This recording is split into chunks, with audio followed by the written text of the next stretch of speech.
Some of Supremacy 1914's heroes are based on real people that took part in World War I, but others are completely made up. Now, can you tell apart the real from the fictional? Gayog Bour is a real person.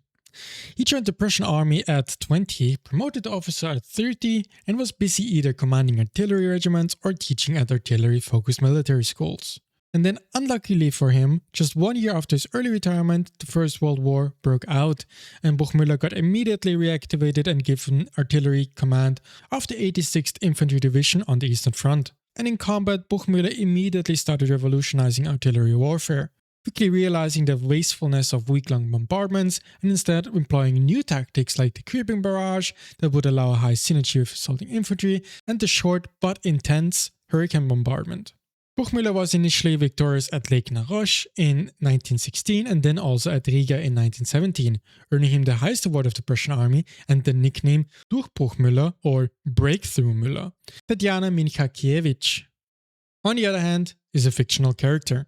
And I think one could not be blamed for thinking that the inspiration for this character has likely been one of the Soviet snipers during World War II, maybe Tatiana Baramzina, or maybe even Lyudmila Pavlichenko. While there were indeed some female soldiers serving in the Russian army during World War I, like Maria Borkareva, who led the Women's Battalion of Death, these women were tasked with standard infantry operations and were in fact not specialized snipers, and there's no real indication for the existence of any female sniper ace in World War I.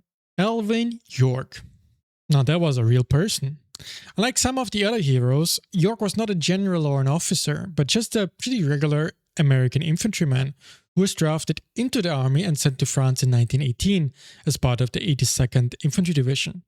However, Alvin York distinguished himself during like a sort of infiltration / flanking operation that should reach behind enemy lines to flank an MG nest. And I read up on it and I don't really get it. Because, you know, in World War I, if flanking would be possible and just going around would be an easy thing, everybody would always do it, right? The whole reason why trench warfare was like it is because there was no going around. But for some reason, Alvin York was able to go around. And his operation led to the capture of 132 German prisoners, earning him the Medal of Honor and making him quite famous. Lawrence of Arabia.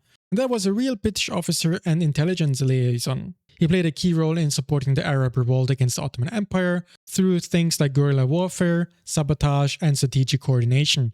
And while Lawrence of Arabia took part in several military operations, like the capture of Kaaba in 1917, he was like less of a frontline commander and was more like a behind-the-scenes coordinator.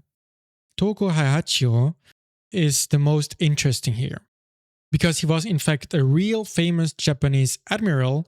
However, he was no longer active during World War I. And Japan's involvement in the war was already quite limited.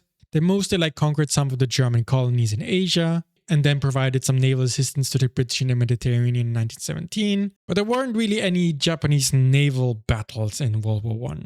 Togo, however, of course helped shape the Japanese Navy in the decades before World War I. And he won great victories in the Russia-Japanese War of 1904 and 1905, earning him the reputation of a strategic naval warfare genius. And what I personally think is very interesting is that Togo spent his time during World War I taking care of little Hirohito, who would go on to be this godlike figure and Japanese king during World War II. Now, Lucien Laroche is a fictional character. And unlike Germany, where figures like Fritz Haber became closely tied to chemical warfare, the gas program of France was largely institutional, and frontline commanders did use gas extensively throughout the war, but none of them was personally pioneering it. Then John Aardvark Mees also appears to be a fully fictional character, and the only thing I can tell you about him is that the name suggests that he comes from either Belgium or the Netherlands. And then we have Fiona Maeve Porter, and that is another fictional character. However, due to the exclusion of British women from combat, it would indeed be more likely to find women support the war effort indirectly in a position like this. Then we have Joseph Joffre. That, in fact, was a real person and the real commander-in-chief of the French forces at the start of the war. Joffre played a decisive role in stabilizing the front for the French in 1914, especially during the First Battle of the Marne. However, his reputation quickly started deteriorating after unsuccessful offensives in 1915, the German attack on Verdun in 1916, and the disappointing results of the Anglo-French offensive on the Somme in 1916. In late 1916, because of growing criticism, Joffre was quietly removed from effective command and elevated to Marshal of France, which was more like a prestigious promotion that in reality marked the end of his operational leadership. Otto Hersing was another real commander of World War I. In September 1914, while in command of the German U-21 submarine, he became famous for being the first submarine officer to sink an enemy ship through torpedo fire.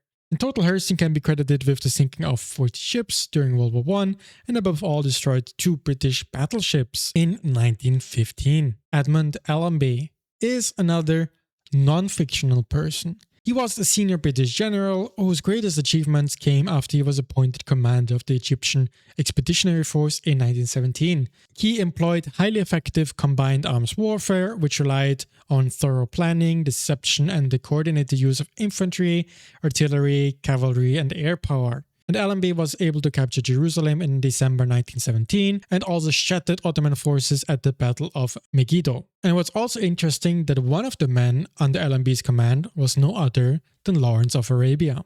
Ivan Vedmid Kovalenko. This is a fictional character. I mean, the name suggests Ukrainian origin, and Ukraine was controlled by Russia during World War I, and Russia was sort of a pioneer when it came to the early usage of heavy bombers. Already at the start of 1915, Russia had massive bombers that carried out organized raids, striking German rail hubs, supply centers, and also performed frontline bombardments. Orhan Kangal Demir. This is another fictional character. I mean, the name clearly suggests Turkish origin, which however is slightly conflicting as he would not be a very effective armored car commander, considering that the Ottoman Empire was one of the countries with the least amount of operational vehicles under their control. Piero Marco Martello is another fictional character. I mean, Italy did field some tanks in World War I, but only in small numbers and very late in the conflict, meaning that armored warfare never really became a major factor on the Italian front, so I mean, he seems a little bit not fitting, just like Orhan Demir. Then Henry Hank Callahan.